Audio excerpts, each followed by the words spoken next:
Ain't nothing like winning, B. Nothing like winning, man. I gotta get back to my roots, man. How's it feel, man? I'm feeling good, man. 3-1, no complaints, man. Yes, sir. Yes, sir. These boys wanted me to take them L's, bro, but that's not what I do, man. I need some Yolanda. It's a Yolanda Adams song, bro. It's on me, bro. I just can't think of what it is. Look, she didn't pop right up. Come on.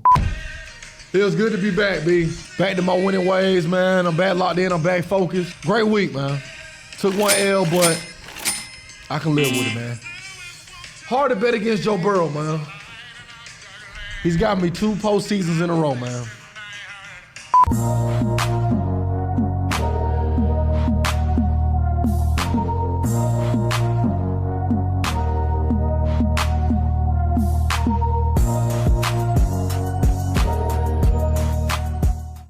Man, with a notebook and with a laptop.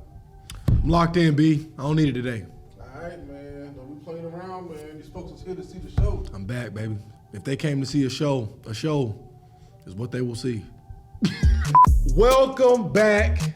And I'm not sure if you're not used to this or not, but y'all tune in because I'm a winner. And last week, that's exactly what I did. 3-1. And the one, I gotta admit, was an honest mistake. But here we go. Superstar selections is conference championship time. Let's go. Game number 1 on the slate. We got the San Francisco 49ers versus the Philadelphia Eagles. Now, I am going to go on the record and say that this game has been extremely tough for me to decide. I like both teams, and I like both offenses, I like both defenses, and I like both head coaches. I'm even rooting for both quarterbacks. However, superstar selections, and there can only be one. Now, San Francisco comes into this matchup one of the hottest teams in the NFL ever since Brock Purdy took over. Last week, they knocked off the Dallas Cowboys in true Kyle Shanahan fashion by leaning on great defense and their run game. On the other side of the matchup, we have the Philadelphia Eagles, who have done an amazing job this year. They've been able to run the ball, they've been able to pass the ball, their defense has rushed the passer, and they've eliminated people's passing and rushing attack. Philly, along with San Fran, are both complete rosters. When it comes down between the difference or the deciding factor between who will win this game, I'm going to have to put my chips on the Philadelphia Eagles. The reason being, when I watch film, I saw that San Fran tends to get in situations where they're playing very aggressive on defense and they have one high. If you go back and look at the highlights, CeeDee Lamb did a great job when Dak finally took a shot downfield one-on-one and made a spectacular catch. Philly has Devontae Smith and A.J. Brown, and I think the one high looks will end up getting taken advantage of by Jalen Hurts.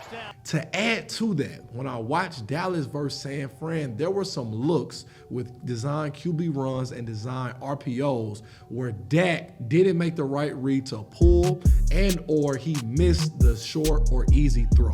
I think that after they put this on film, San Fran won't look like the scariest defense in the NFL. And I think Philly will be very methodical and they will take advantage of these miscues.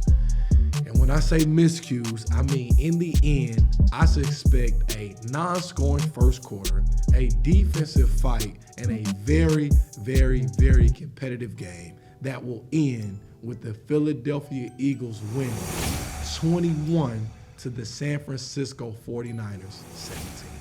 Game number 2 on the slate. We got the Cincinnati Bengals squaring off against the Kansas City Chiefs. We got Joe Burrow versus Patrick Mahomes.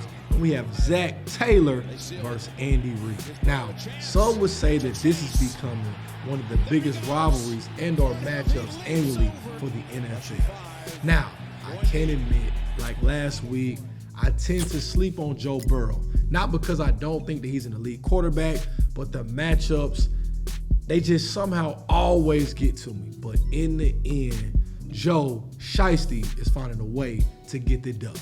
Last week, Cincinnati went up to Buffalo, in the snow and got the W. Now, if you remember my prediction, I said that I thought that Buffalo would be able to win because of the frigid, snowy conditions, and they would lean on the run game, and Josh Allen would have 15 carries and lead his team to a W. But when I started watching the game, the weather didn't matter. Joe Burrow hit Jamar Chase. Then he also hit his tight end, Hayden Hurst, for 2 touchdowns that put them up 14-0. And I knew how that game would end. Fast forward to this week.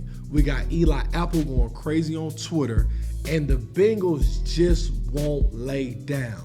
I think that they're going to compete. I think that losing the Super Bowl last year has them hella motivated, and I see them finding a way to scratch, claw, and compete. On the other side of this matchup, we have Patrick Mahomes, we have Jet McKinnon, we have Chris Jones, and we have Isaiah Pacheco, who just seem to keep scoring points week in and week out.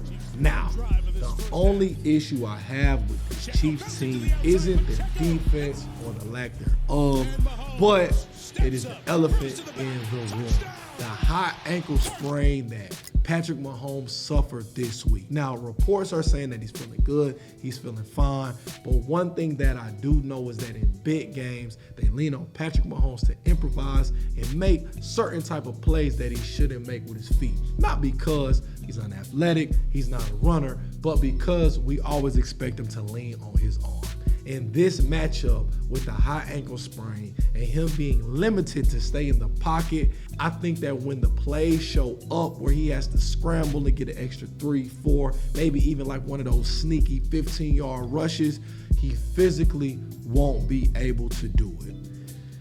And because of that, I have to say, unfortunately, that I'm putting my chips on Joe Burrow to go get the W and stamp his ticket to the Super Bowl.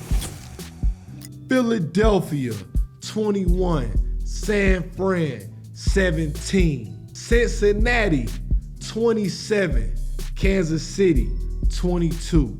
And those are your superstar selections.